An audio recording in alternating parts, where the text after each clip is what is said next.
I'd like to call the January 24th, 2019 Board of Education meeting for Piqua City Schools to order. Mr. Hiddle, please call the roll. Mr. Patrizio. Here. Mr. Ford. Here. Mrs. McMacken. Here. Mr. Bostic. Here. Mr. Height. Here. Would you please stand and join me for the pledge? I pledge allegiance to the flag of the United States of America and to the republic for which it stands, one nation, under God, indivisible, with liberty and justice for all.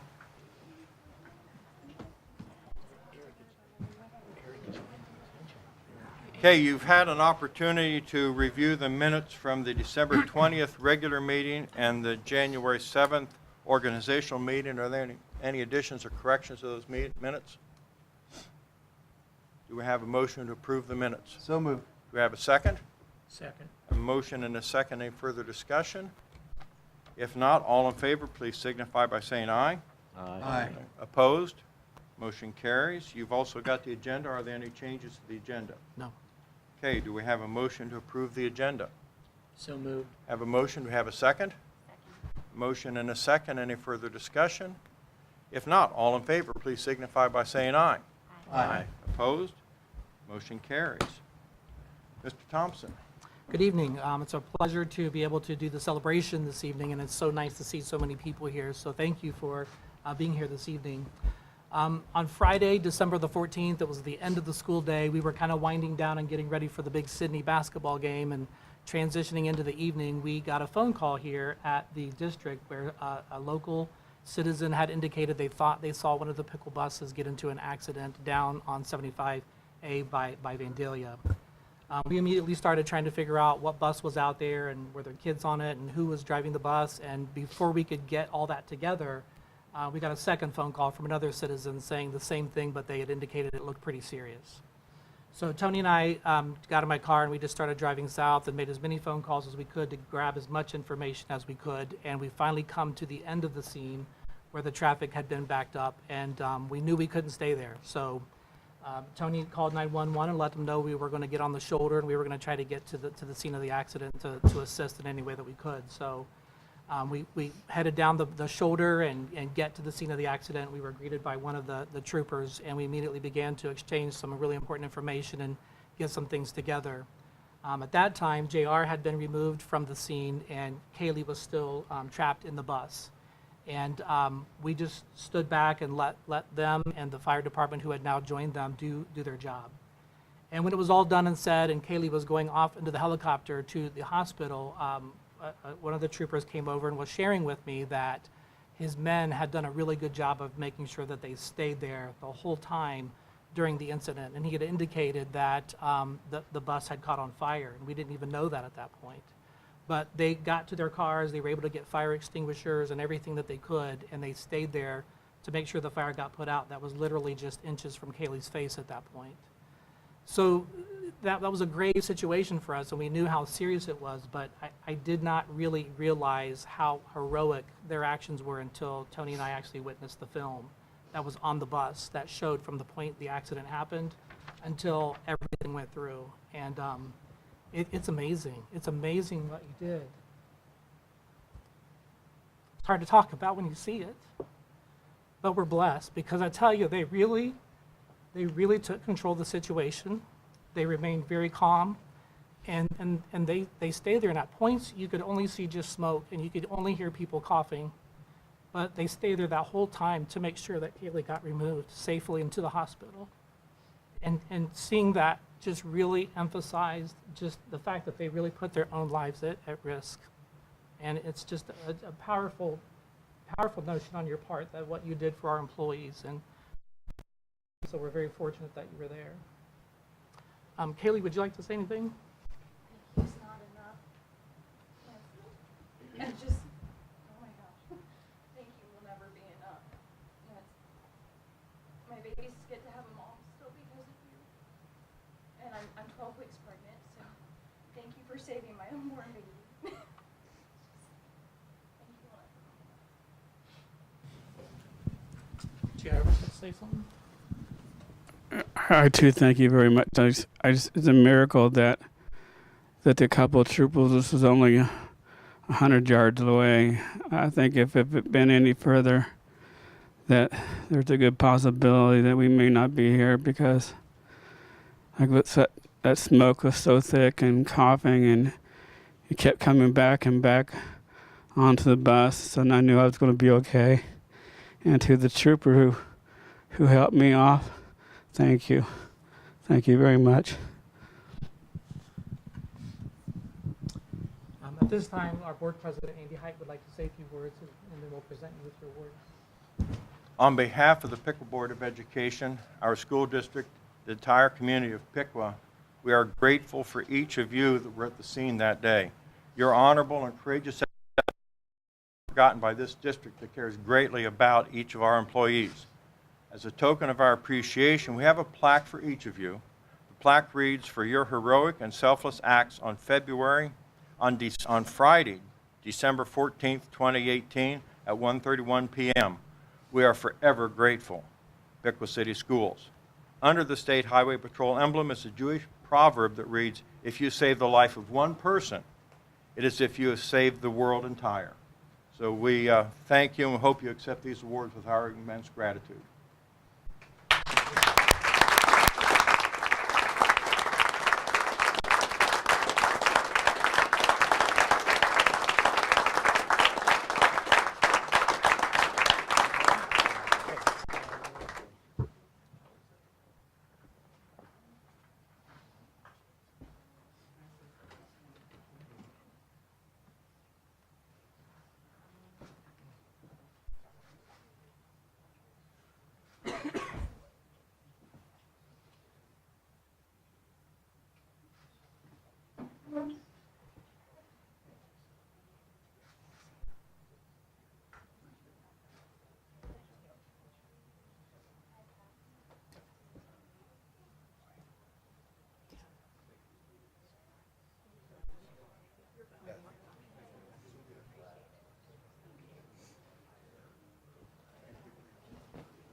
JR has one more thing he would like to say at this time. I just wanted to thank the district for all your thoughts and your prayers, your cards and your donation. They went a long way, and I do appreciate it. And also to two of my fellow drivers, thanks for being here tonight. I really appreciate that too. Thank you very much. Say anything more? All right, you want to dismiss them? Yes, if you would like to go home around the city with the rest of our meetings, you're. Why does everybody say that? We appreciate you being here tonight, and you are free to go. Thank you.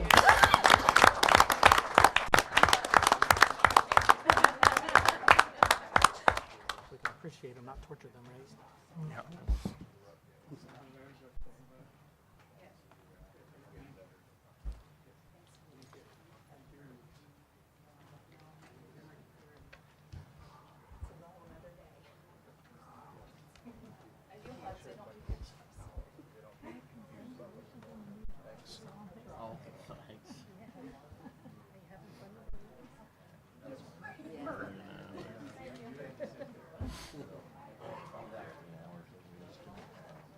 Okay, you're gonna.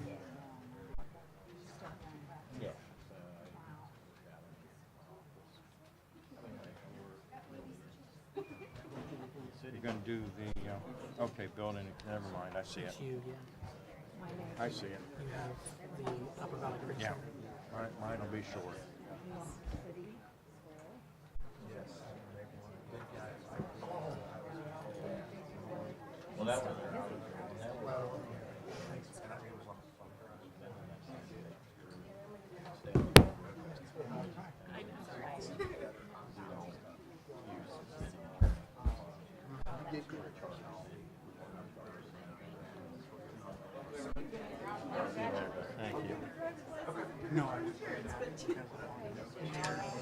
Yeah, he's. Yeah, he left.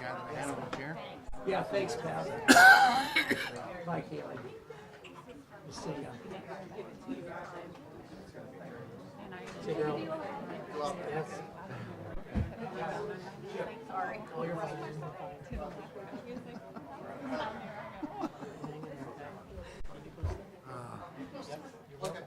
I appreciate it. Thank you.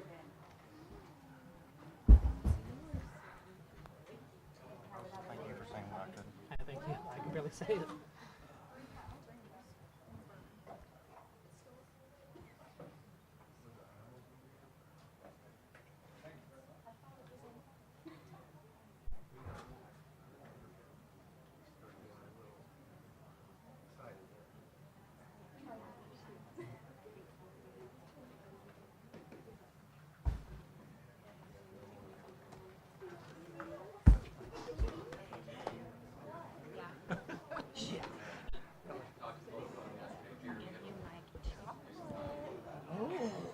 What kind of stuff? I don't tell him that. You know what? I think I can get it out of the way. What? Grab another one. Grab a second. Thank you. You made it through without hacking so far tonight. I'm getting better. You guys made that. Nice job. Kelly, did you need something to get through? No, you can't. You can't. Thank you, though. You can't because you flashed back to that video. Yep, it was good. Take 'em. Yep.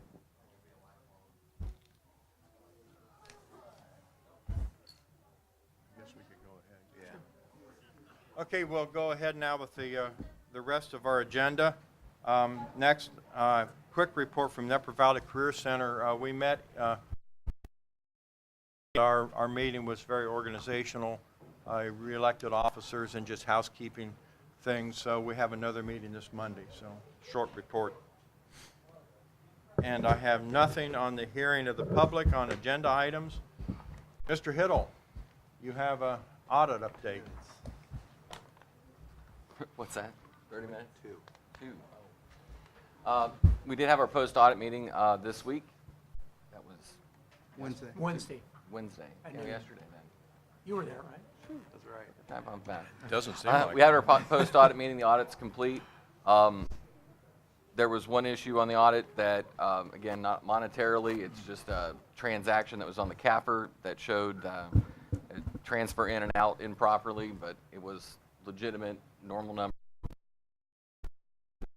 Basically, it was a clean audit with no additional findings other than that. So things went well. I know Mr. Bostic and Mr. Ford were at that meeting. I don't know if you have any comments, but No, it went well.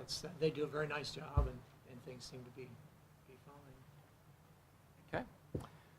And then I have a mid-year financial update, which I will click through quickly because there's lots of people here who probably don't want to hear me talk all night long. You guys get all the board reports, so this is a quick and easy, but the four main things, our revenue is, so we're halfway through the year, 6 months with these figures. Our revenue is on target at exactly 50%, 49%. It could be up to 50 and we would still be on target. We're operating in the black for the 11th year. And one of the things to keep track of is that there's a new funding formula that they're kicking around, and I'll talk a little bit about what that impact is. This just shows you, again, I had said that we're at 50%. Oops, I'm clicking through. This says 50%. This shows you the total revenues. Property taxes will come in the month of February. Income taxes will get another payment in January. All these are lining up with where they're supposed to be. this number's a little low, coming in a little low, and that is based off of free and reduced numbers, and we're getting those numbers updated, and they will do an update in the system, and then we'll see more of that revenue coming in. Expenditure-wise, again, I said we're at 49% total expenditure-wise. Personnel expenses are at 48%, so those are coming in under projections. Insurance and retirement benefits are at 49. Purchase services are at 49, so those are all good numbers to see. Our supplies and materials are at 67%, which is what you would normally expect to see this point through the school year, because we use most of the supplies, obviously, while students are in session. Otherwise, everything looks good on the expense side. So, talking about operating in the black, our revenues are outpacing our expenses at this point in the year. The district continues to keep looking for ways to be efficient and make changes, staying ahead of that curve so that we can continue to operate in the black. And just to make sure that we keep it clear about what we're talking about, when I talk about these figures, we're talking about operating expenses, and those are different from permanent improvement expenses. And Mr. Thompson will talk a little bit later about some things that have been happening around the district, and that's dealing with permanent improvement money, which is different than how we operate and pay the bills for the utilities as well as our staff. The funding formula. So Piqua City Schools has benefited from the state share index, which basically sort of ranks districts on what the community can afford and what a mill generates. Each mill is worth a certain amount. Ours is on the lower end, and there's districts on the higher end. Well, we've been benefiting with the formula that's currently in place. We've been at the cap, so we've been getting, they actually should pay us more money according to the formula than we actually receive. Well, the new formula proposes getting rid of caps and guarantees. And this is going to be concerning because as if ADM goes down, we could not get as much money as we currently receive from the state. Also because if we look at the way that they've come up with this, they're only paying for a certain number of teachers, not covering all the expenses that you would normally expect to see covered. It's a little bit different, and we'll get into more detail as it actually pans out. We're not going to know what this looks like until the May-June timeframe when they pass the final budget. But if it sticks with where it's at, I'm just concerned because it doesn't really take into account the state share index, which is the affordability of the community. So we could see ourselves seeing a reduction, especially if they get rid of guarantees. So that's what has me concerned. The cross of the state share index and not having guarantee in place to sort of keep us where we are, we could see a significant drop in revenue. So we're going to keep an eye on that and see how it pans out. Again, May-June timeframe.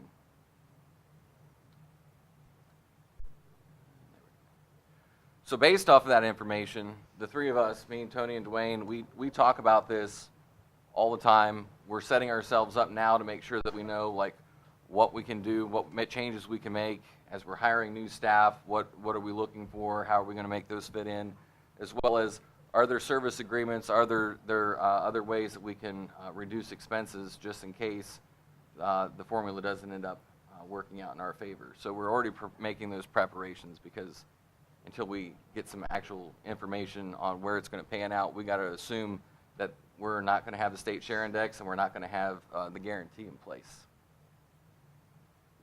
So in closing, we're going to finish our 11th year in the black without any surprises.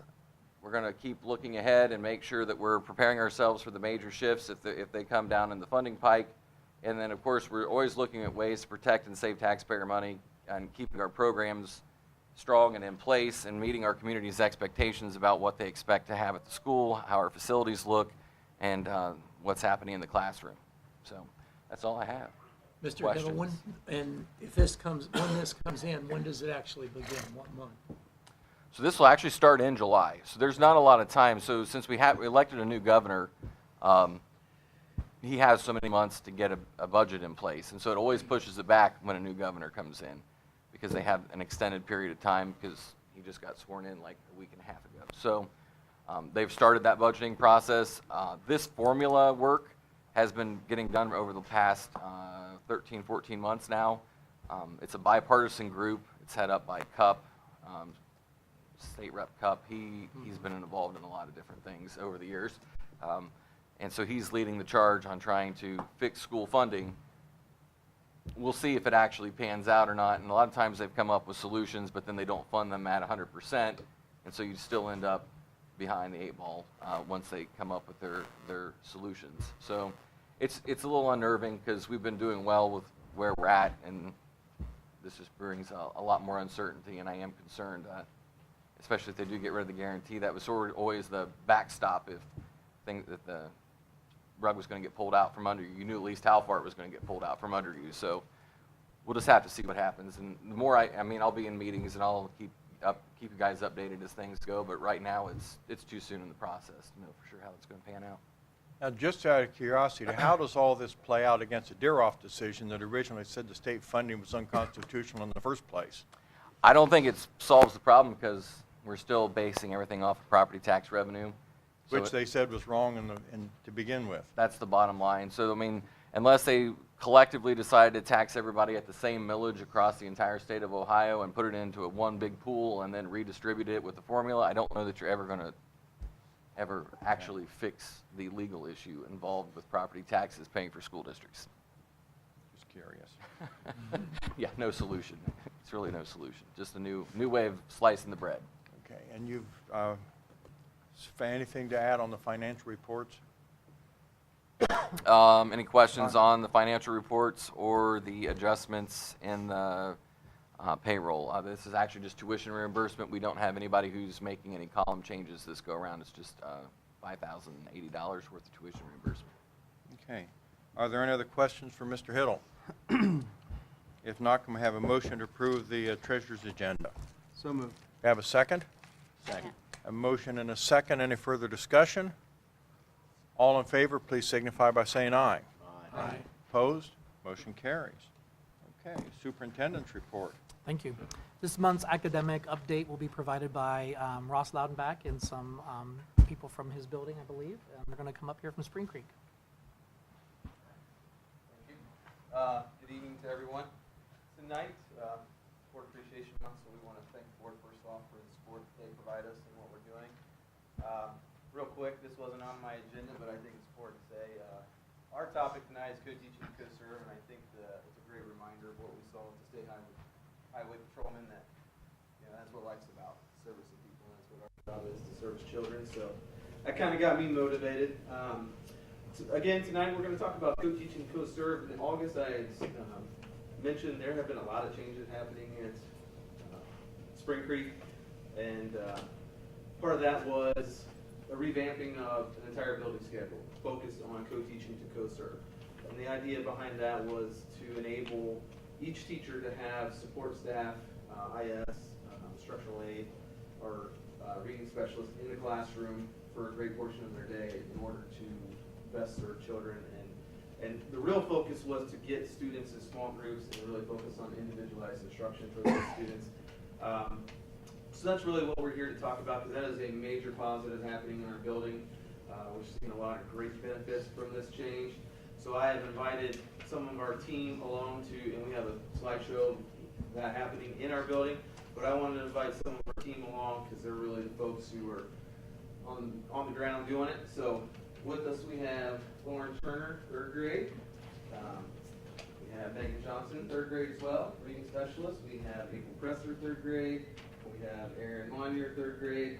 We have Kendra Fox, first grade. Got in that rhythm, rolled with it. We have Kendra Fox, who was also in 1st grade. And Lauren and Kendra are both new to our district this year. So they've really embraced this and taken it on as well. I mean, co-teaching is something that typically happens throughout a building, but the way we've done it is a little different. So thankful for all their work. So they're here to help present that. And Linda Jansen was supposed to come. Unfortunately, she has a sick child now, but she's kind of going to give us a perspective from the special ed department, but she's not here at this moment. So without further ado. So I was just going to share a little bit about the professional benefit side of it. So as teachers, what it looks like for us without students necessarily in the room. First of all, we have collaborative planning each week. On Thursdays, for example, is Megan and I get a plan for a little bit on that day, and we just get to go through data, look ahead at lesson plans, and really see what would best serve the students. We have a curriculum, of course, that we follow, but we all know we need to tweak the curriculum to fit the needs of our students. So she and I collaborate and plan after we have planned earlier in the week with the whole third grade. So we're able to take it from whole down to part to really get our students the best lesson that they, hopefully that we can give them. And then we also have ownership in all students. Like when I went to school, it used to be like this teacher would be like the intervention specialist. She would teach these kids only to get pulled out, and she was only allowed to like teach those kids. So now Megan and I, we have ownership of all kids. It's not necessarily her kids or my kids, or we're all teaching them together. And it just makes it nice that we can kind of pass students back and forth, and we might catch something that the other person doesn't catch necessarily with a learning deficit or something that can make great gains and that we're excited about. So that's a little bit about those two things. Okay, so another benefit, professional benefit, is just shared knowledge and experience. So, the younger teachers can come in and the more experienced teachers can share their experience. And then the younger teachers, like out of college, might be able to come in and get some fresh new ideas to the table. And then just more opportunities to meet the needs of all the students. And then just having the shared responsibilities of doing the rooms and just planning, making copies, scoring, keeping track of data. So. And then my favorite too of all of it is the lower student ratio, small group instruction, and also being able to provide parents with current data.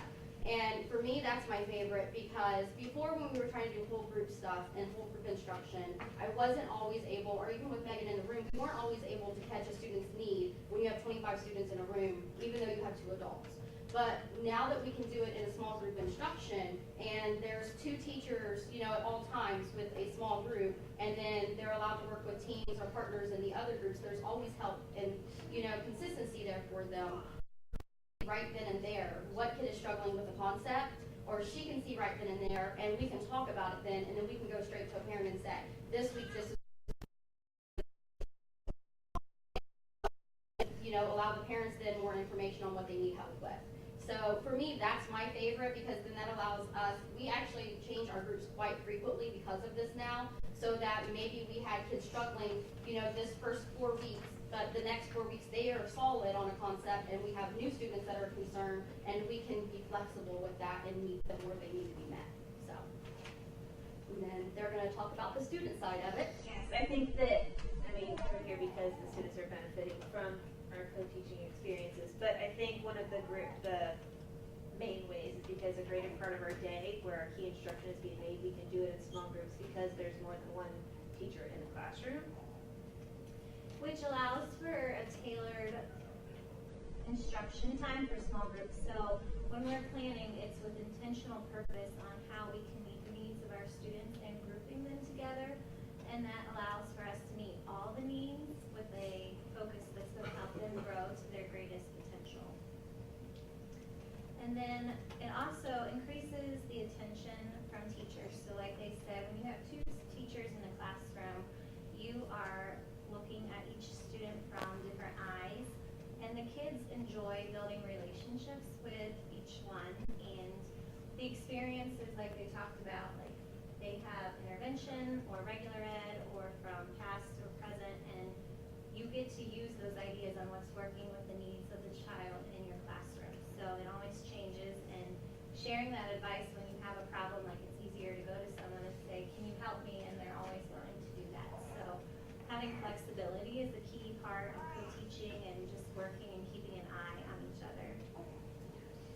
And then also, like, the student's perspective of having 2 teachers in a classroom is amazing because they feel the love, I think, that they have from the attitudes and, like, getting to work with us in small groups, and, like, they want to show us how well they've been working together and their work, and they take pride in saying, here, look at this, and sharing it. So it's like having 2 teachers in one classroom is really beneficial. And we can provide differentiation instruction like every single day, all day long. So whether there's 2 teachers up in the front of the classroom teaching a whole group, or if we break out in a small group or actually individual students, every child is being met, and so are their needs. And I think, like, feeding on what Erin said, that they like the attention attention. So if they get to have one-on-one or a small group with you, as well as whole group with Melinda or the other co-teachers, they love to feed off of that. And I think it's great. I like having a teacher in the classroom for sure. I think something else that's important to mention with that is with having the support in the classroom. You know, I talked in August about our focus is really whole child. I think this formula really allows for that to happen at a greater impact because you're not just trying to improve academic achievement, but you're also focused on behavior, social and emotional, and having that support of each other really allows that to take the forefront even more. So, is there any questions on our presentation? You know, I just want to, I'd like to comment. I was out there today. I know I got to talk to Aaron for a couple of minutes, and I talked to Ross. It is amazing. The classroom with one teacher talking in front, dealing with kids, it is totally out there. It's small groups. And what I was impressed by is one of the rooms I happened to stop by, you know, there's 2 or 3 teachers in there.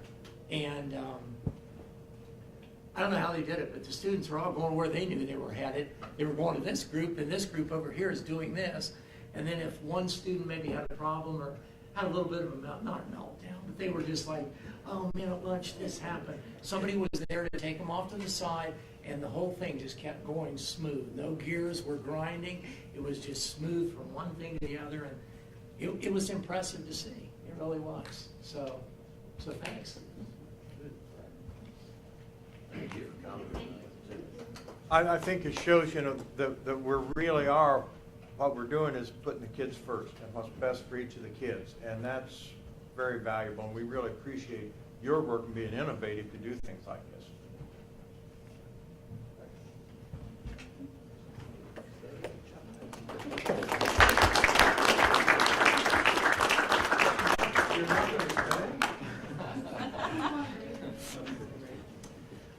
Next, Mrs. Mitchum has some students that she brought with her that would like to share some writing, and I just really appreciate that she reached out to us and said, hey, I've got these kids that have done some great things. Can we come and share? So I really, really love that. We didn't have to go to her. She came to us because she's really proud of her students. So with that, Ms. Mitchum from Piqua Central. Thank you. So Maria Graspon and I are a fourth grade co-teaching team, and we were talking about having people in the classroom. Right now, Mrs. Graspon and I have a student teacher from Urbana University, Zachary Schilt, and this week we also had a student from the Upper Valley Career Center started in our classroom. So sometimes there are 4 people, all hands on deck in our classroom, doing the instruction, very similar to what the teachers at Spring Creek do. The co-teaching model really, really works. And one thing to add to that, their presentation just sounded exactly like our classroom, but one thing to add, I think that the students really feed off of the way that we communicate with each other and all the adults in the room communicate with each other. And I think they really learn from that too. So we have, with us this evening, we have 2 students who'd like to share their narratives that they've written, their fictional narratives. Again, this is part of the new curriculum that we've been, with the Lucy Calkins that we've been doing, where we've been doing the reading and writing workshop. This is part of the writing workshop they've done. The writing that the students produced was absolutely wonderful. The way that they were eager to come every day and write. They wanted to come, they wanted to get in their small groups. If there was a day that maybe something happened that we weren't writing, can we write today? Can we write? We're like, oh yeah, please write. So it's absolutely phenomenal to see the changes of the attitude in the kids. Again, it's just been a very, very, very reflective year, and it's been a very good year for these students as well. So I would like to introduce my 3 students, if you guys would stand up. Kaylee Bloomfield, Elijah Hasselbeck, and Quentin Burton. So, and they are here to read their essays.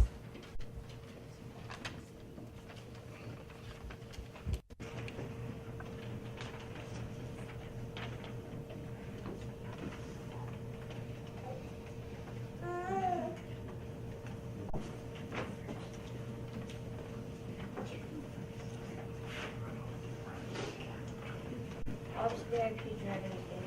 Bob, do you want to go to a mirror? Bob? a VIP Dragons game. Bob, do you want to go to a VIP Dragons game with me? Bob replied, yes. Bob's dad asked him who would win the game. Bob replied, Dragons will. Bob's dad told him to remember his glove in case they hit a home run. Bob quickly searched his room for his glove. Bob's brother Lucas wanted to go too. Bob's dad said there aren't enough tickets. Bob and his dad go with Dad's work friends. They asked Bob, do you play baseball? Bob replied, yes. Bob, his dad, and Dad's work friends talk about the Dragons the whole way there. They all wanted the Dragons to win the game. The Hot Rods kept on scoring. The Hot Rods were winning 5-0 in the first inning. The innings went on. The Dragons stopped the Hot Rods from scoring. The Hot Rods stopped the Dragons from scoring. Then at the bottom of the fifth, the Hot Rods took the field, and the first batter came out. The Dragons tied the game 5-5 and stopped the Hot Rods from scoring at the top of the sixth. It went to the bottom of the sixth, and the first batter came out. The Hot Rods struck him out 1-2-3 out. Then the next batter came out. The pitcher struck him out 1-2-3 out. Then Billy Hamilton came out. On the first pitch, Billy hit a home run. The Dragons won the game 6-5. Bob can't wait until he goes again.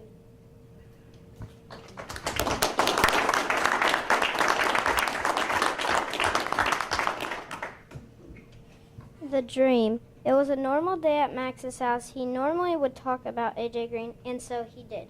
He ate breakfast and talked about AJ Green. On the bus, he talked about AJ Green, and even at school, he talked about AJ Green. It was non-stop talking all day, every day. If you don't know who AJ Green is, it is a famous football player. He plays on the Bengals, and Max wanted to be just like him. He wants to meet him too. The next morning, Max came downstairs. Before he could talk about AJ Green, Mom said, Max, I don't think you're going to be able to meet AJ Green. Max said with a slow and painful voice, what? Mom said, I'm sorry. As he ran upstairs the next morning, there was nothing from Max, not even a little peep. So the Friday, just a little longer till no school for 2 days. Since Max got to walk home for the first time. It was the end of the day, and his friend caught up with Max. He said if Max wanted to go to the Bengals game. So Max ran home and asked his mom if he could go to the Bengals game, and she said yes. He yelled, yes, this is the greatest day of my life. But what he didn't know is that his mom and Max's friend were planning a surprise for Max, and they thought he might like it. The next day, he got ready, showered, and got dressed. He was so excited. Max thought this was the most exciting day of his life. Max's friend and his friend's dad were outside waiting for him. Finally, he was ready. Max got in the car, and while he and his friend played and talked the whole way there. It was fun when he got to the game. In the first quarter of the game, AJ Green scored 3 touchdowns. At the end of the game, instead of leaving, they went on the field and met the team. It was a dream come true. Max got the whole team's signature, and he noticed that he was missing one signature. The rest of the team moved out of the way, and AJ Green walked down the middle of the team. But he didn't get a signature. He got his very own outfit that AJ Green wore. 15 years later, he took AJ Green's place. Max signs number 18 on the Cincinnati Bengals.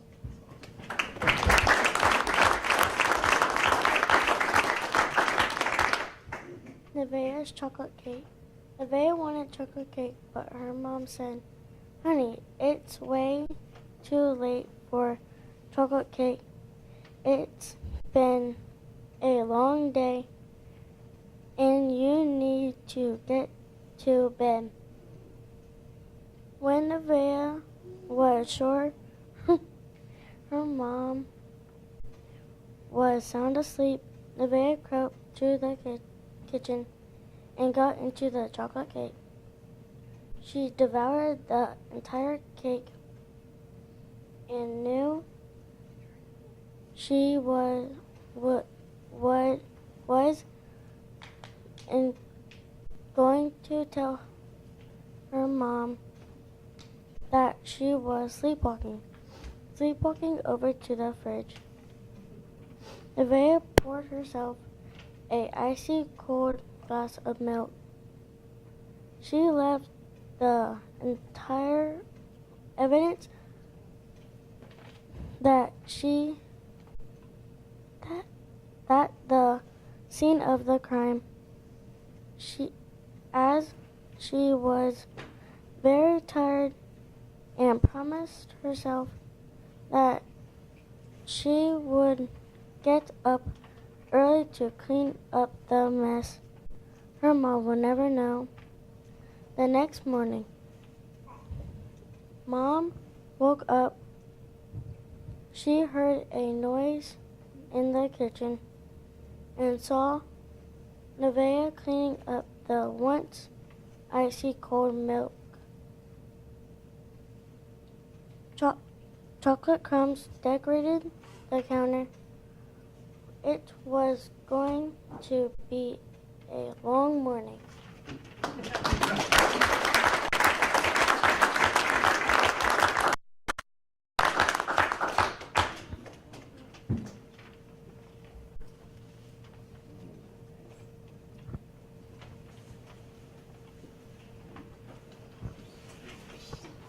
Guys, those are great stories. Thank you for sharing with us. Thank you.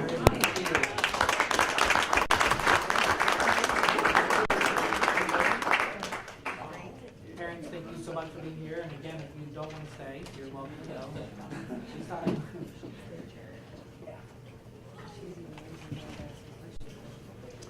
Next on the agenda, we will be approving the program of studies for the high school and the junior high. It seems like it's early, but pretty soon we'll be working on schedules for next year. And again, we're working on staffing. So, Mr. Messick, would you come forward and share a little bit about your program of studies and if there's any updates that we need to be aware of? Maria?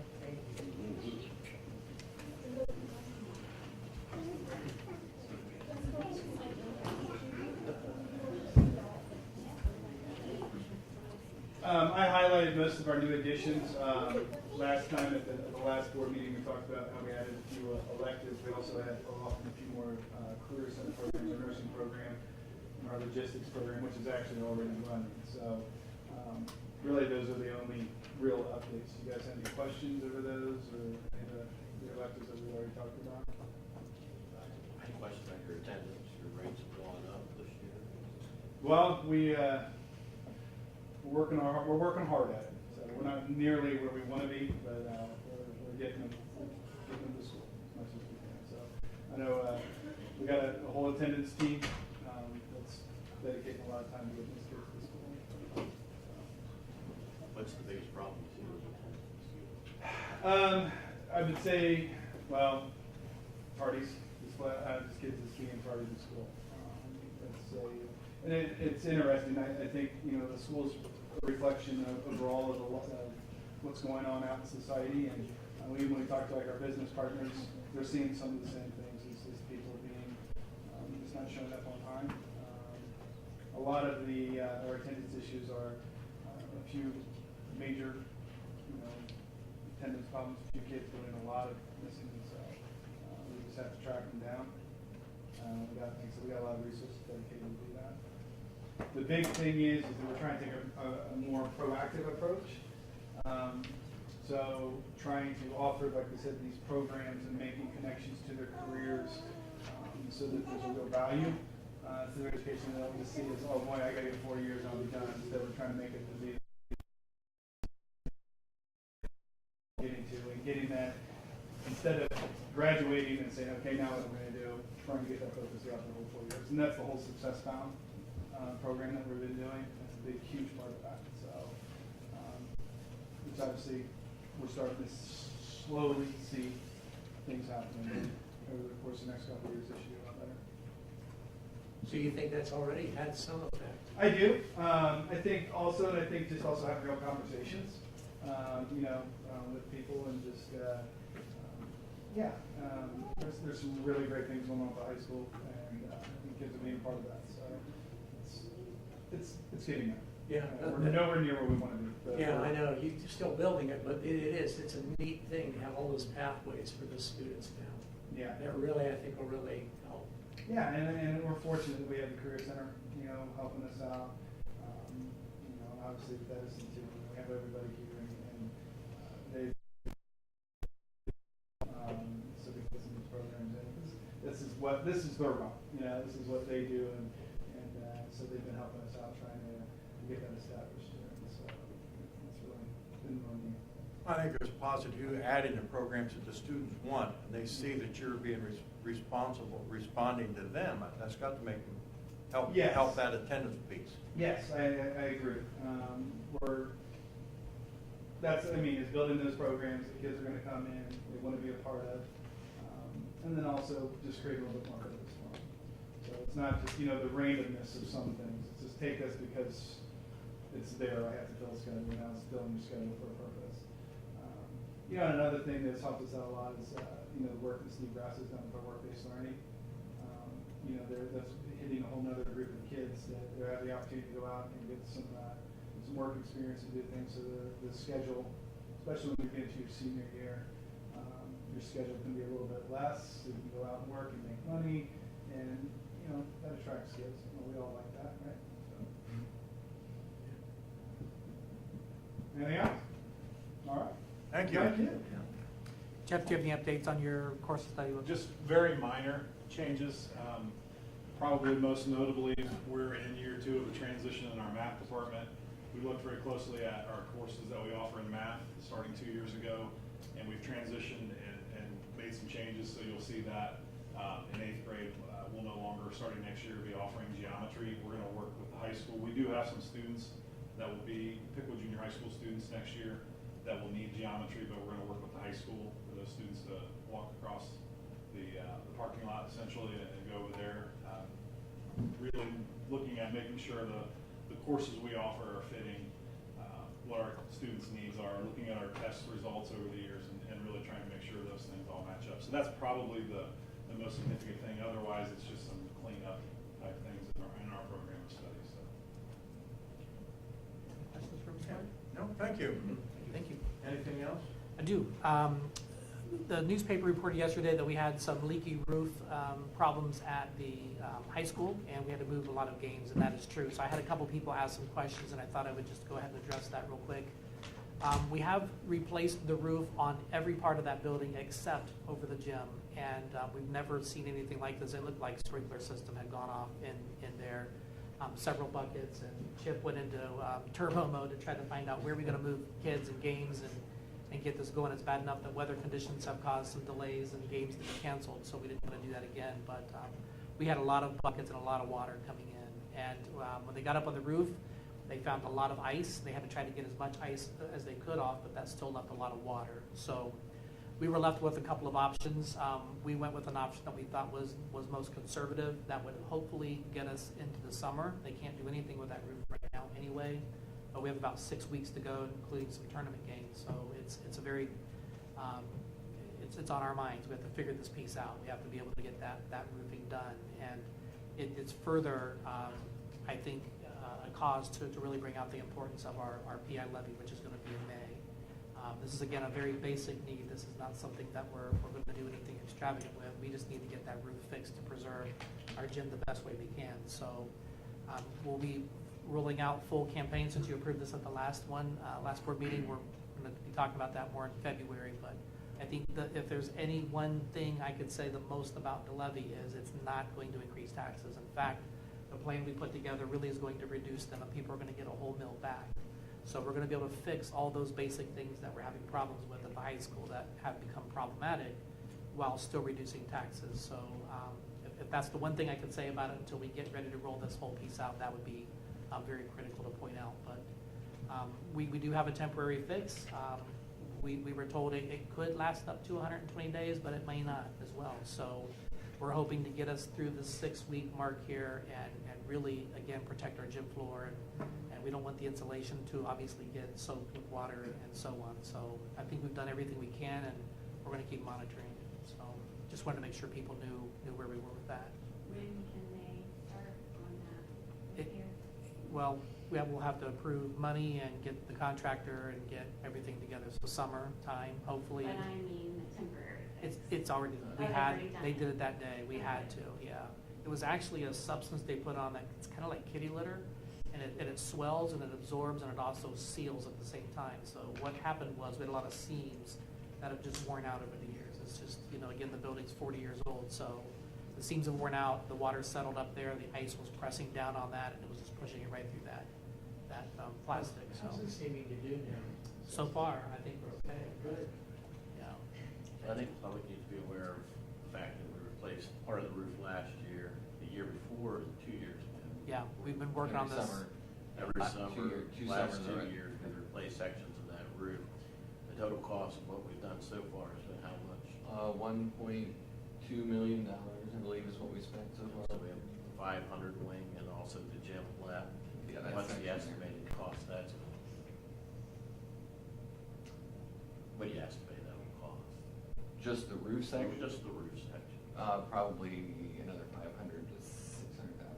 So that just gives people an idea.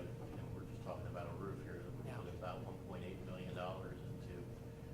Everybody says, well, it's the new high school. Well, the problem with the new high school is that it's 40 years old, or just about 40 years old, and a lot of things that, just like your own house, are wearing out, need to be replaced. It needs to be repainted. It needs new lockers. It needs new bathrooms. It needs a new floor. And we've done a lot of other. We've sunk in several $1 million in that building over the last 3 years, so. Levy. I think the timing too was, it's never good when something like that happens. I think, we tried to do the roof and those sections as we did and tried to do worst, next one, then the next one, so that this just happened. Yeah. So in the middle of this, so, those things happen. Well, and if the roof isn't addressed, then the gym floor underneath it becomes Like I said, the damaged. insulation, everything, it affects multiple pieces. And that's really the reality of the high school. It's just like we had all the moisture between the envelope and the brick. We had to get all that out because it was causing problems. And what we've been left with now are all these cracks around windows, the mortars coming across, apart. Some of the windows I've indicated you could look like they could just be pushed out. You can see daylight through the cracks. So one thing has led to another, and if we don't take care of a great deal of problems out there, again, the basic needs, we're going to be eventually paying for more and having bigger issues down the road. So the timing is really good right now to get some of this fixed. That building has many, many, many years of great use, and we just have to keep that up. I think that's a good expectation that the community's put on us. We just need help to be able to fulfill that role. So, any questions on that? The only other thing I had was, this is Board Appreciation Month, and we had lots of people that we wanted to recognize, but I don't want to forget you. So I want to thank you publicly for everything that you do. I think you do a great job of putting students first. You really do listen to our needs. You offer lots of praise, but you also offer lots of feedback, and we appreciate that. You support the programs that we bring forward, and we fund a lot of things, but you're conservative too, and I think that's a great representation of the voice from this community. So publicly, on behalf of all of us, I want to thank you, and I have something for each of you.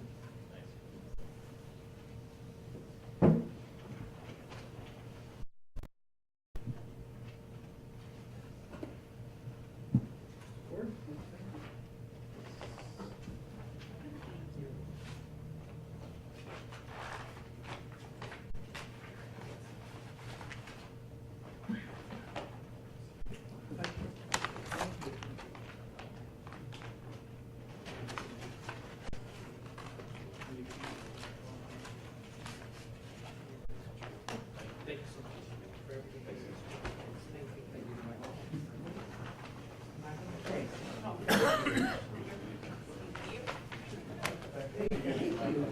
Thanks. Thank you, sir.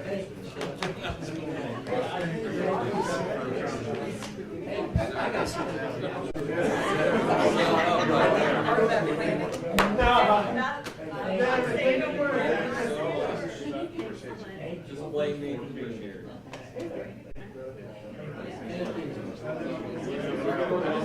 I'm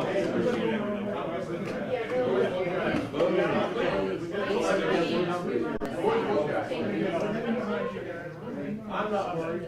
Tracy's not worried. You don't make you, sir. We got Tracy. I'd like to do that. That's the easiest part. What's that? Josh.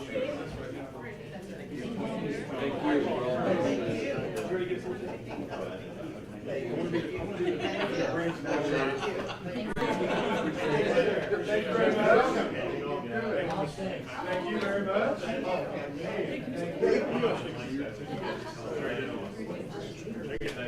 you. Appreciate it. With that, the principals got together and decided they would like to do a joint video from the district with a special message to you. So this was put together by our media group. They went out into the district and interviewed some people and talked to them about what you mean to them, and more importantly, what the Piqua experience means to them, which really is because of all of your support. So you're going to hear them talking directly to you, as well as why the Piqua experience means so much to them. So with that, we'll start the video.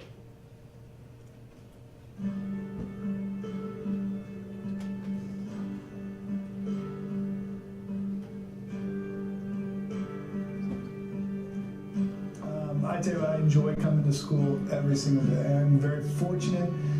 I love my job. I get to interact with some great people, some great students.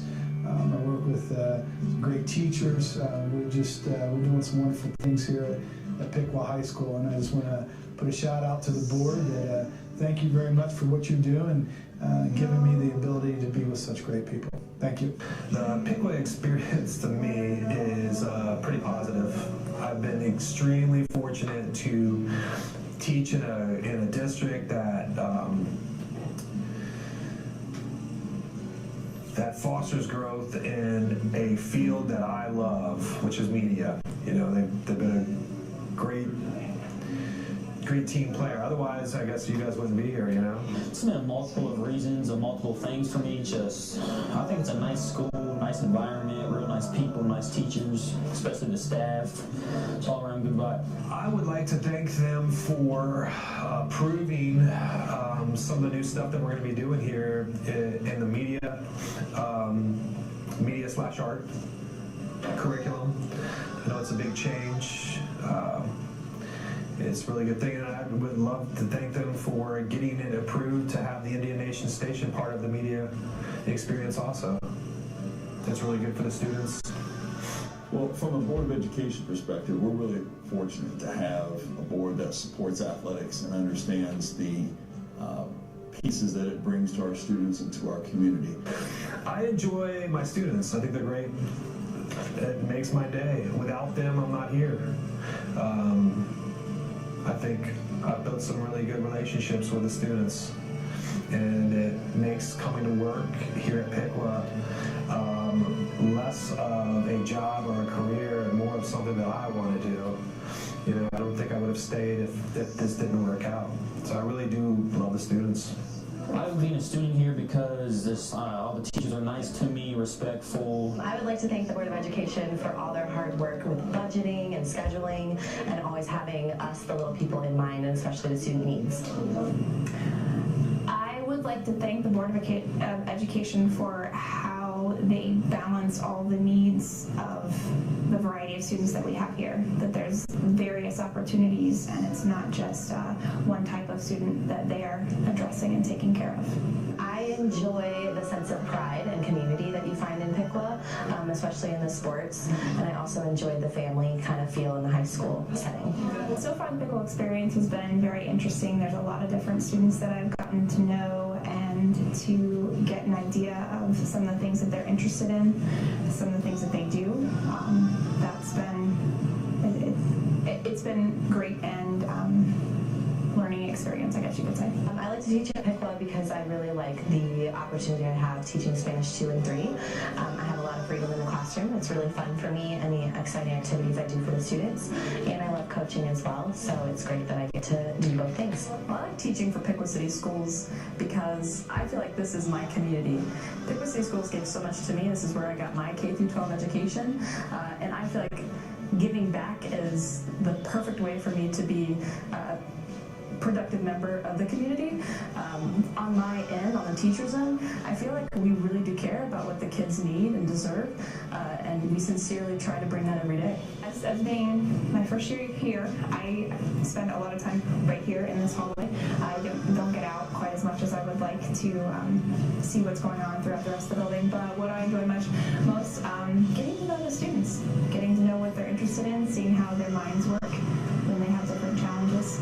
The Piqua experience for me goes back really far. I was born and raised in Piqua, so I was fortunate enough to have the experience of being a student at Piqua, so that was my primary experience initially, and had a great experience as a student. So many great people I got to work with, so many great teachers and staff.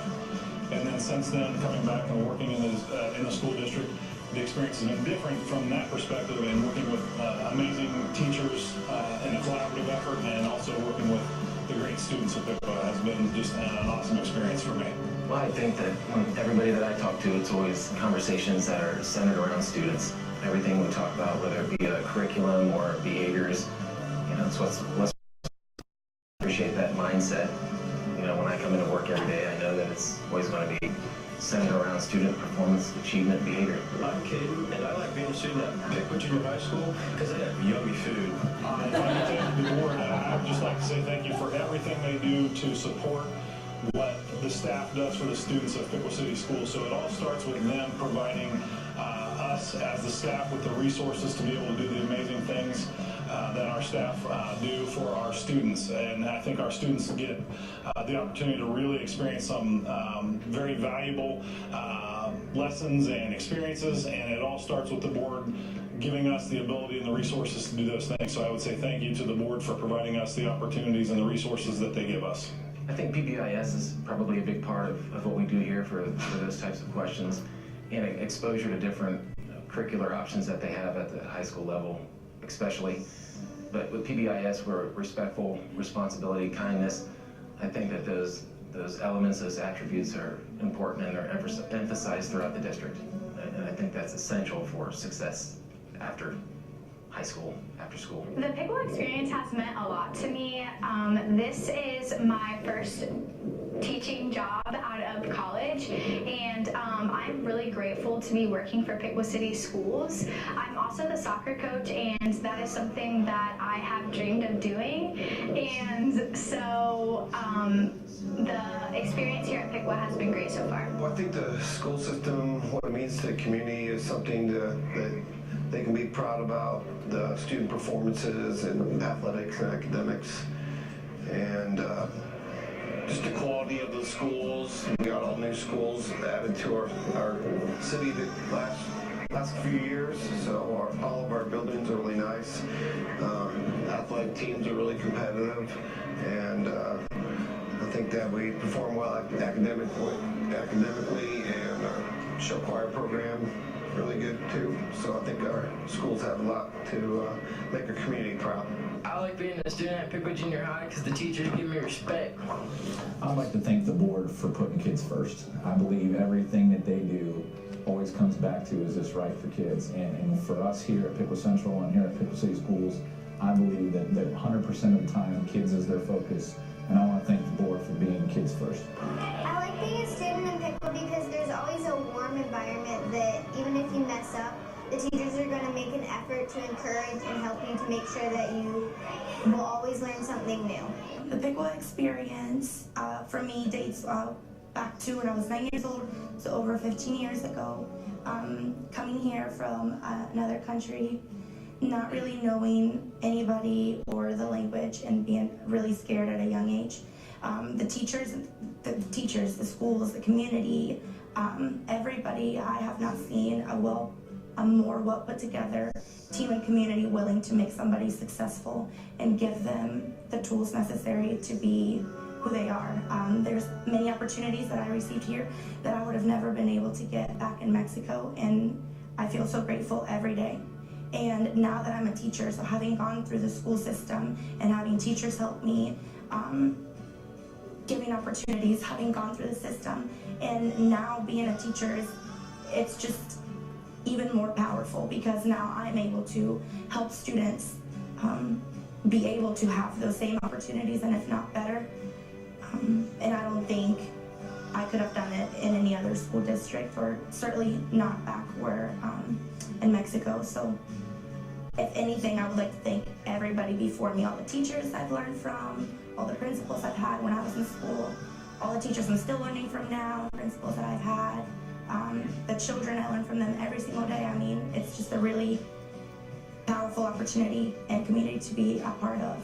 I like the teachers, and I like how nice they are and how they treat you really well. Piqua City Schools to the community, I believe, we start with the kids. We change the community starting with our young people, and here at Central, what we really believe is based on where we are in the community, we are the heartbeat, we are centrally located, we see every kiddo in town, and I believe that Piqua City Schools can make more of an impact than just about any other entity that we have. I like being a student here because the teachers are always encouraging, and you get to make new friends and hang out with everybody, you know, and the principal's always funny. I love how much they care about their students and how much effort they put in, how much time they put in to make it the best experience possible for the students and to really prepare them. I feel like everyone I've ever worked with, and I even hear wonderful things about schools where I'm not at working with, they're just really, really dedicated to the students, and I feel like they do a wonderful job for their students as well as their staff to help everybody be successful. I like being a student here at Piqua because all of the teachers are very nice, and if you have a question, they will always help you, and all of my friends in the community here. The fact that I grew up here myself, so that's my favorite part. I'm back where I grew up and get to give back to the community.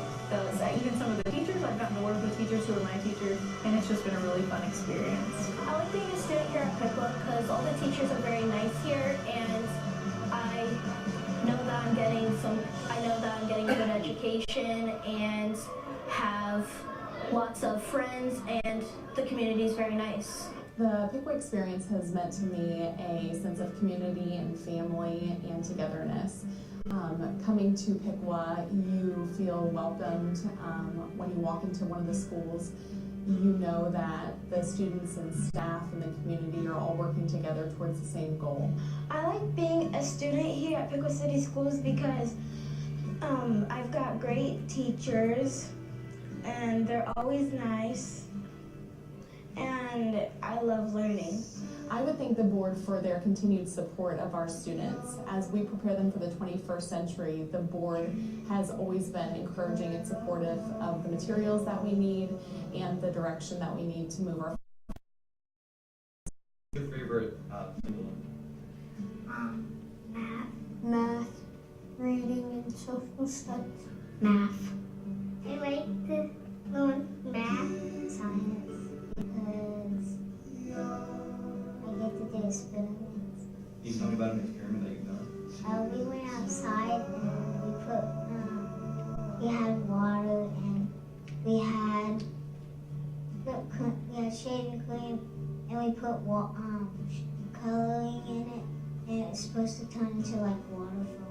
I enjoy the students the most in Piqua City Schools. The students come in every single day with smiles on their face. There's so much joy, their excitement for learning. We truly are blessed to work in a community where our students are the center and focus of everything that we do and all of our decisions that we make. One of my favorite memories here is my first year here in kindergarten. I was so nervous, but I made my best friend Emma. So the Piqua experience has meant to me, my husband is a Piqua alumni, so when I got hired here in Piqua, I was really excited to be teaching in the community that he grew up in and to be raising our daughters here.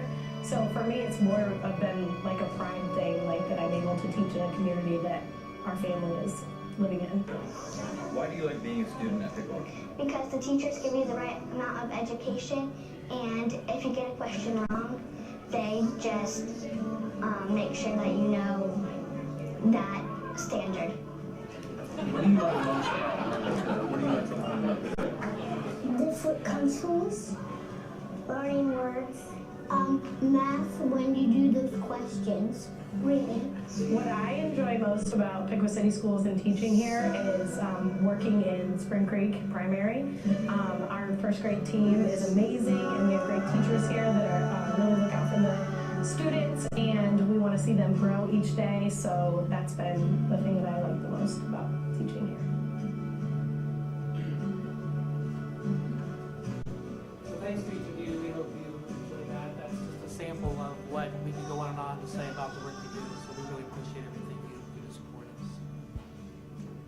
Thank you. Thank you. Thank you for all you guys do too. Yeah. Yeah, we're here to facilitate your greatness, and as a parent and now a board member, this is a huge learning experience for me, but I think one of the teachers referred to herself as a little people, and to me, you guys are heroes because you are just awesome, and you're dedicating your lives to raising our children and helping them to be successful.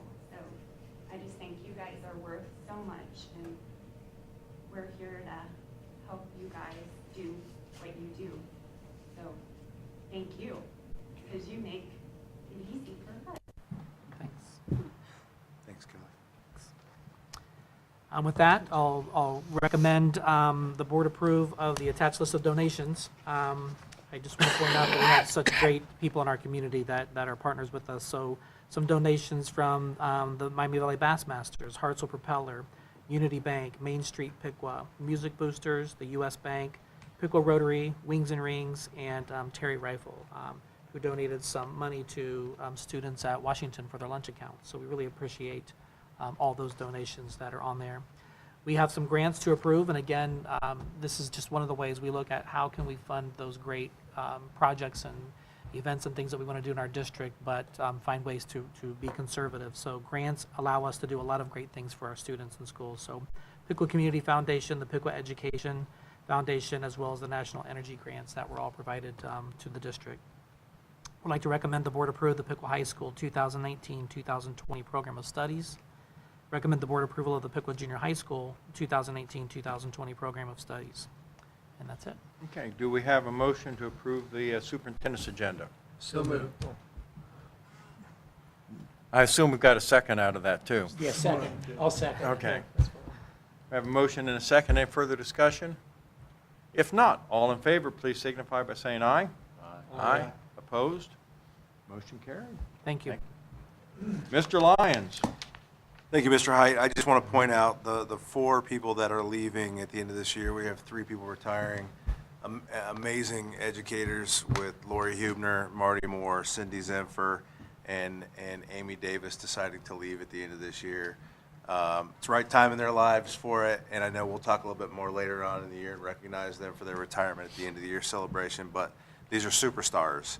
They're what they refer to in the presentation as the people they learn from, and it's a loss for us, for sure. But the nice thing is we're going to learn a little bit from them before they leave. I'm getting a chance to sit down with each one of them. I've started that process and get some feedback from them. So about the district. So I just wanted to highlight them because they are amazing. The good news is some of them are sharing that they're interested in coming back in some capacity to continue to work with our kids. So we're going to miss them. That's all I have. I would just echo that. My kids have had some of them personally, and I've worked with them my whole career here. So just we'll really miss these teachers. They've been a great asset to us. So I wish them well, and I'm glad that some of them do want to come back. So. Okay. Do we have a motion to approve the personnel agenda? Have a motion. Do we have a second? Second. Have a motion and a second. Any further discussion? If not, please signify by saying aye. Aye. Aye. Opposed? Motion carries. And we have no old business tonight? No new business? No hearing of the public on non-agenda items. We remind people before we leave, our next meeting is February 28th at 6 o'clock right here. So do we have a motion? 20th or the 21st? 20th. 20th, okay. 20. Why did that? Is it? Is that your birthday? The birthday is 21st. I thought when we talked last time, I thought we said it was the 21st. Oh, I read that wrong. That's not the agenda is wrong. Let me look and make sure. I'll be here. Either of those for Thursdays. I'll come I just want to both. make sure it's not a mistake. Will you bring your cake if it's? It's authenticated. You brought Doritos tonight, huh? I did. They were I have it for the though. 28th. 28. 28? 20 Okay. and a half, yep. Okay. Do we have a motion to adjourn? We have a second. Second. All in favor signify by saying aye. Aye. Aye. Motion carried. Meeting adjourned. Thank you, everybody. Thank you all. Thank you. I have it on both days. I remember there was that